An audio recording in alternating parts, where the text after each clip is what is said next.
हाथी पर हो दशा कसर,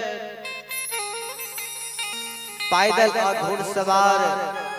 बाबा बेनी के ग्राम साक सहसा पहुंचे। भगवान हो अपना हिंदू धर्म में तुलसी की बड़ा महत्व दे रहे हैं। श्रोताबंधो बाबा बेनी के आंगन में जो खाट रहे मुगल राजा हाथी पर उतर गए।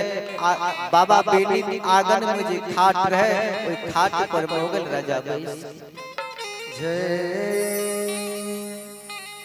पान के पिरकी मुगल राजा तुलसी चौरा में फेंके। भगवान चारों बगल से बाबा बेनी के घर मुगल राजा के सिपाही घेर ले।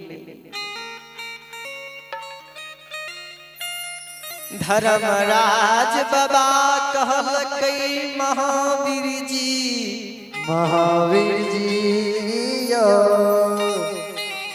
बेनी जदवंशी यादव अगर माय धर्मात्मा अगर मुगल राजा की दीख जेता ते माय धर्मात्मा गहवर में प्राण के छोड़ देता। महावीर सीने ती चला बेनी के साथ सरहसा में कह दिए कि हो बेनी तोरा गहवर के धर्म के गहवर के मुगल राजा साथ सरहसा में घेर बेनी हो। आए बेनी बाबा के घर में रोट पूरी पकमा। भगवान हो आए गोसाई बाबा बेनी जदवंशी की उपटार लगावे सोच। ओ धर्मराज बाबा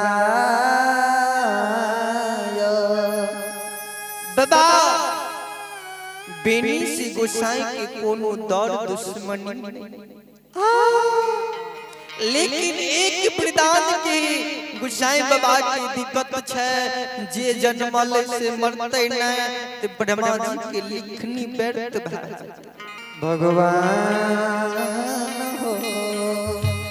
एक रात जीवित रहे के वरदान सिर्फ हम साथ सरहसा बने देने चाहिए। अब बेनी यादव के उपटार लगा के परी नगर के हम भेज दे। बाबा बेनी 64 बथान पर सुतल रही। भगवान हो गोसाई बाबा बेनी यादव के सिरमा में बैठ के अब बेनी यादव के जगह हे हो बाबू बेनी जदुवंशी हो हे हो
हम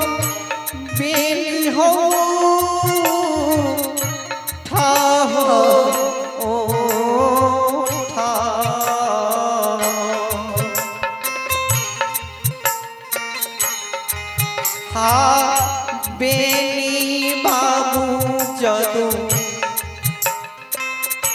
बानसी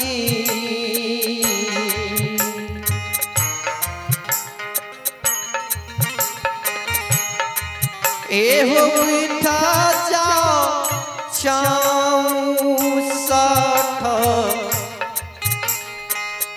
हे हो बता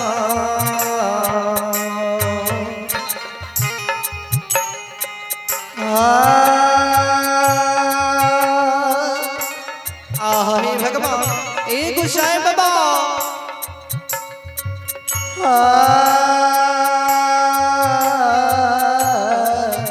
हे माली हे ठाकुर जी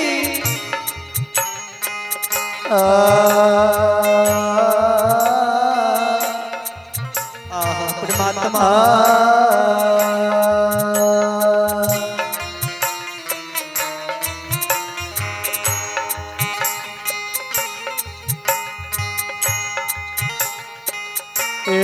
हो दुलरुआ भगवान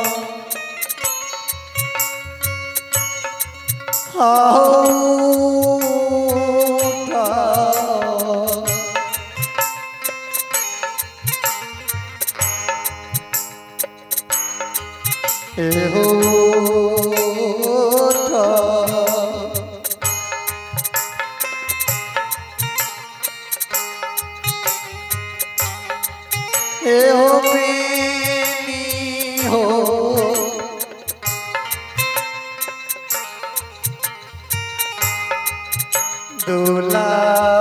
दुलारुआ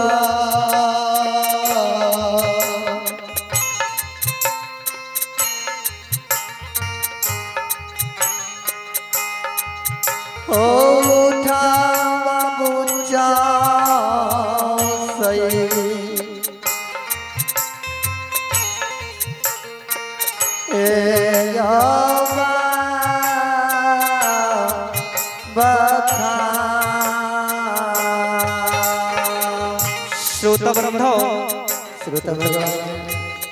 गुसाई बाबा के शब्द सुन बाबा बेनी भर लेने चाह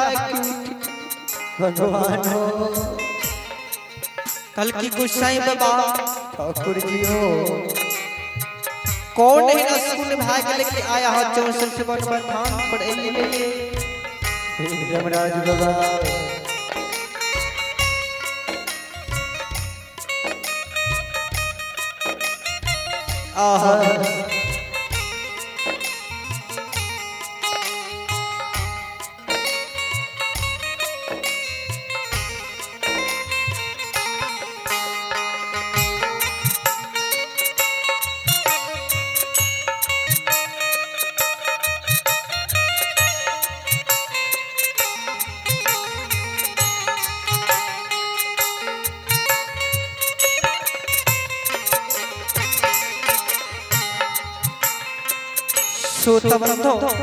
श्रोता सज्जन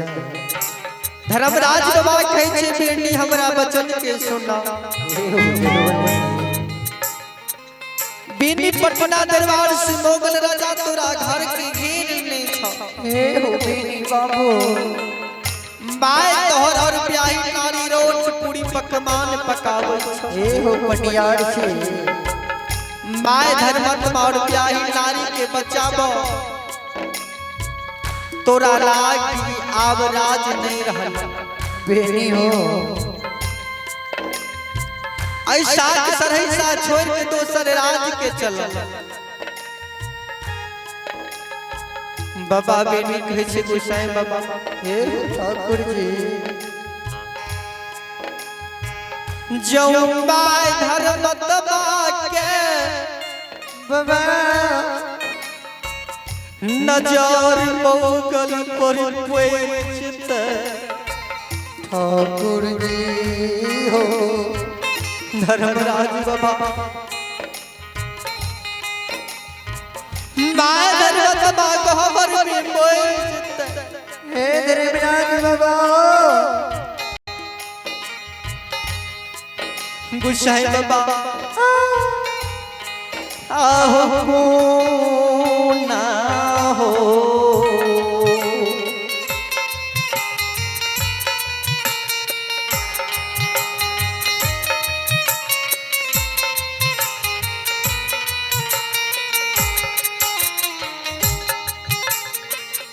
हे धर्मराज बाबा को ना हे भगवान अहो जातिया हे ठाकुर जी धर्मवा बचत धर्मराज बाबा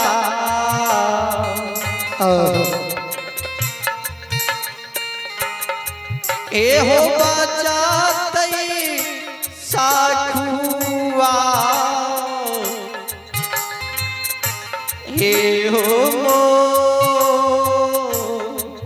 मोही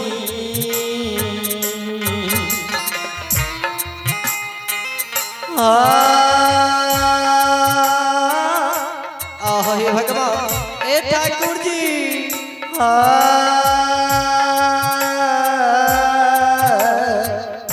हे भगवान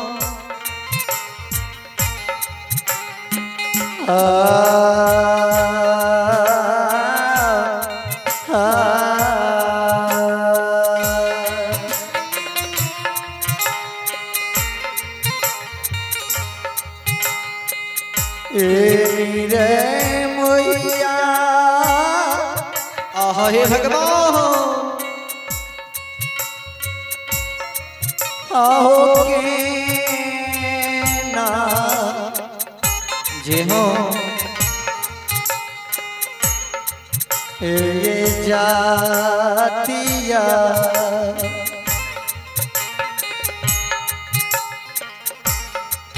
ए धर्मुआ बचत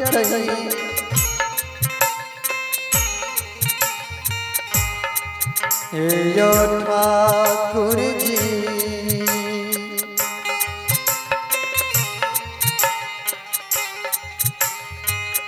बाबा दुनिया हो सना हो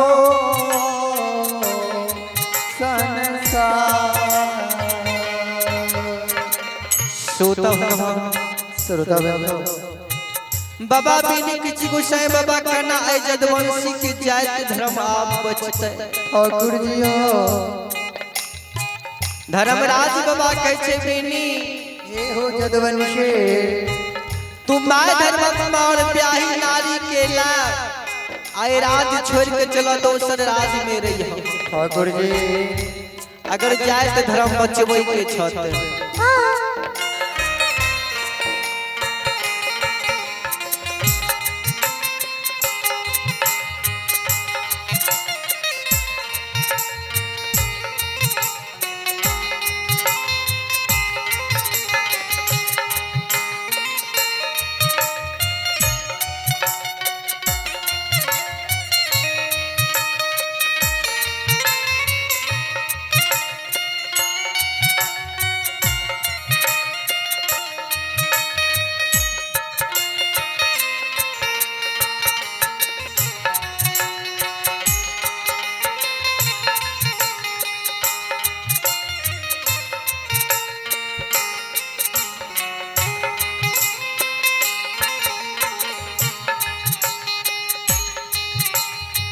कल की गोसाई बाबा ठाकुर जी माय धर्म का ब्याही नारी के गोहबर से हम केना निकालबे कि ना निकलो ये ठाकुर जी कल के बेनी हो तू गोहबर के पिछला टाट के तोड़ दियो अब माय धर्म का ब्याही नारी के लाके निकल जा कल के गोसाई बाबा ठाकुर जी अगर मोगल राजा देख लेते तो हमर अच्छे जिंदगी बर्बाद भ जाए कल के गोसाई बाबा कल के अगर हमर बात के बेने नहीं मानबा तो तू सोचत हर काम सोच जदवंशी हो बेनी बाबा कान लागे हो गोसाई बाबा ठाकुर जी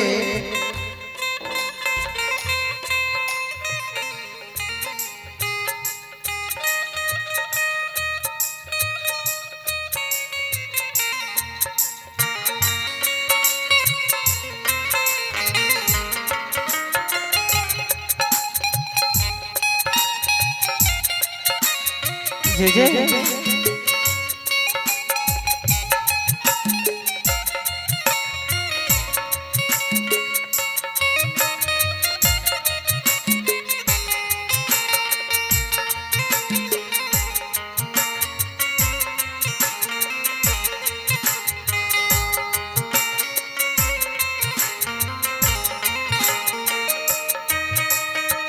जय जय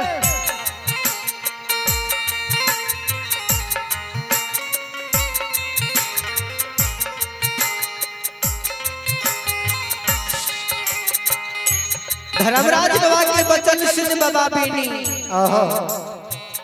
साख सहसा जाइए धर्मक गहबर के टाट पिछला तोड़ के माय धर्मात्मा और ब्याही नारी के लायक के जाए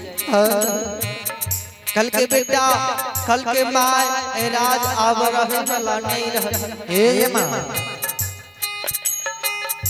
श्रोता भगवान श्रोता बंधु ब्याही नारी और माय धर्मात्मा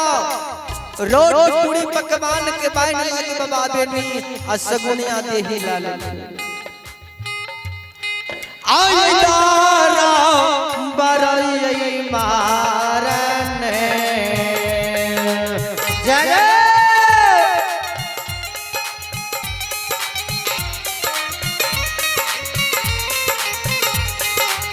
हे बाबा बेली तारा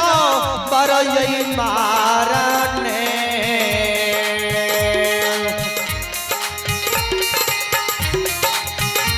आया भैया बाबा बेनी हे यो भैया ते जाऊं साथा हे यो बाबा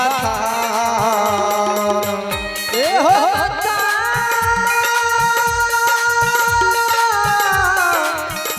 ओ ठाकुर जी हो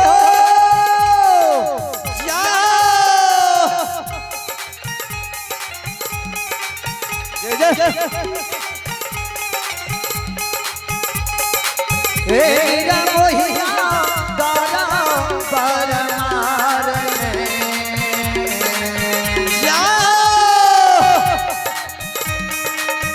ओ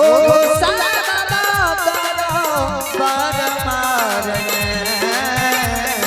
जय जय ए हो रामैये ए हो बिनी बाबा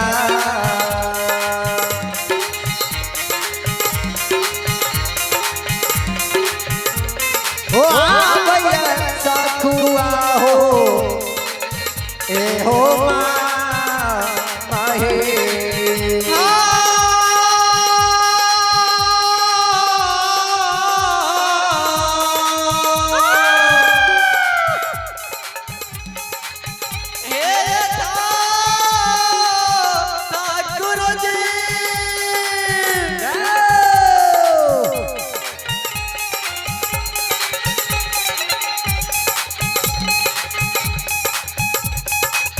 हे बाबा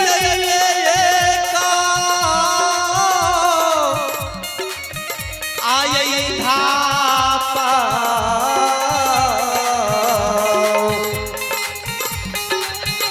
आये धापई हो बाबा बेनी हे यो जय जाऊं साथा ए हो बाबा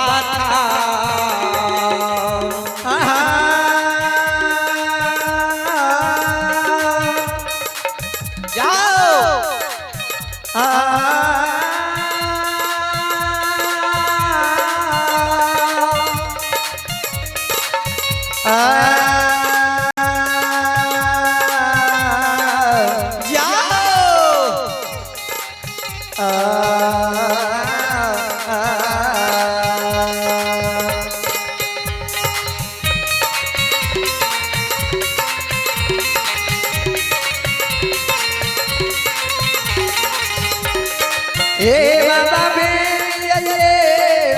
काये धापना जाओ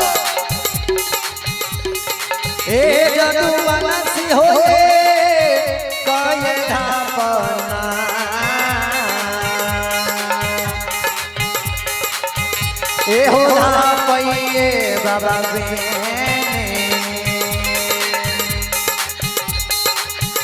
ए हो आपदो सारा ए योधा आपा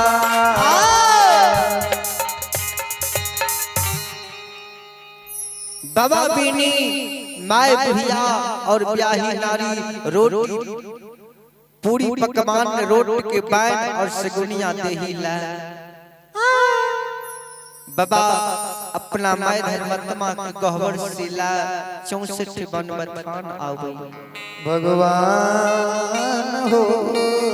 सैना लाख सहिजा धान गौ माता के बाबा बेनी 64 बथान से जेओ हाय आए परिराज के जय भगवान माय धर्मात्मा कहे छे बेटा बेनी बेनी हो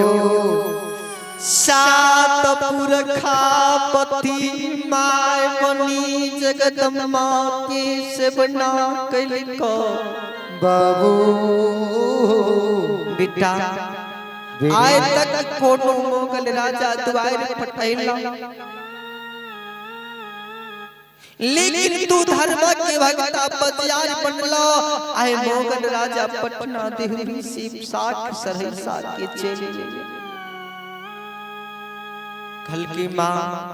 माए आप राज में नहीं रहो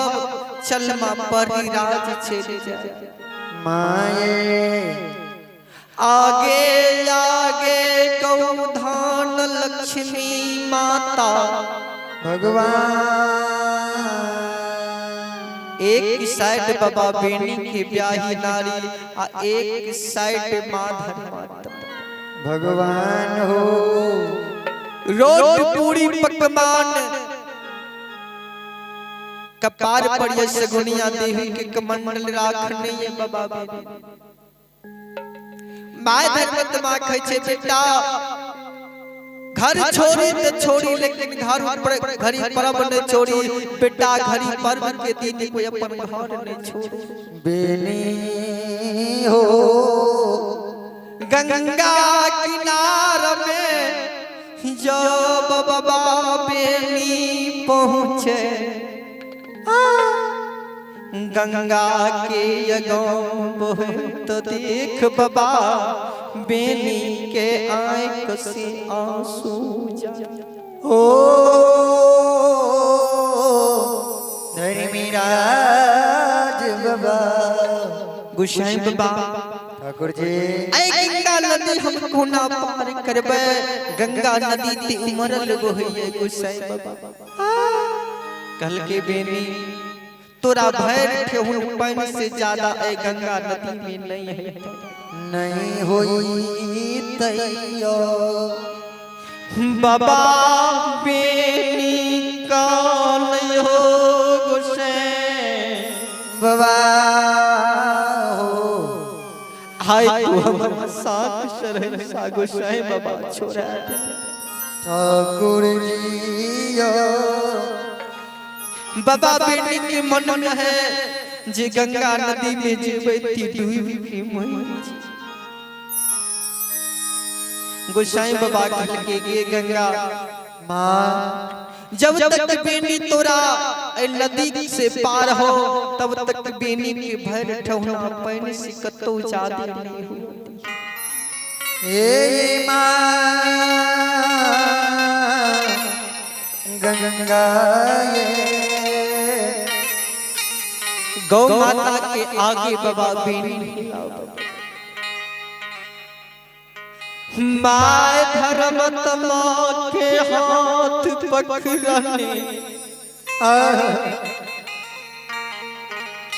ब्याही नारी के हाथ पकड़ने बाबा बेनी गंगा पार भगवान हो हाय मौका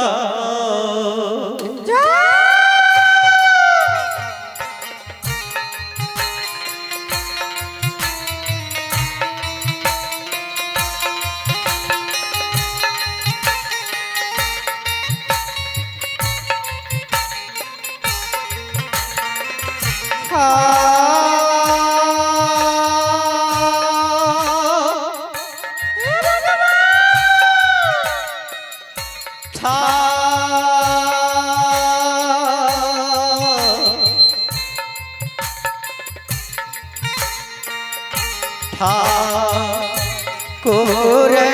जी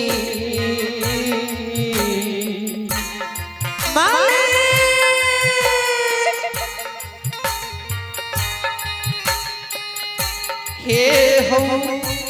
बेलिए मौका